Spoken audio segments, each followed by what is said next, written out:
Okay, so this is the subsequent lesson plan after looking at relevant data and tracking of my pupils. So the data and tracking that I've looked at has influenced this lesson plan, and I am going to show you specifically what it has influenced. So if we cut right to the chase, to the Teacher Standard 6, how I intend to address this standard is by using formative assessments to measure students' progress, but also the groups that they are working in will be pre-assigned based on what the tracking data tells me. So they'll be in similar ability groups, and my observations, I know the class quite well, and my tracking data has told me that certain people work better with others. So there'll be pre-assigned groups and formative assessments, which I know that in the past they have worked really well with, so peer evaluation sheets and mini whiteboards.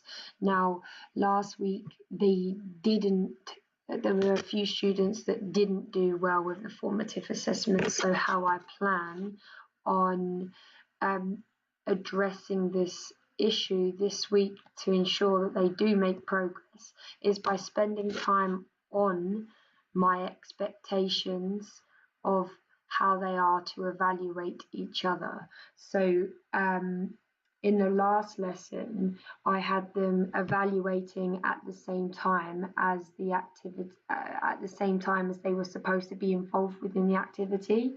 So this time, the activity specifically is one person in your pair runs while the other one peer evaluates. So the expectation is that they are the coach, they are evaluating, and their concentration is on watching the runner rather than doing the running themselves. And when it's time to swap over, it's time to swap over. And I will really emphasize on this.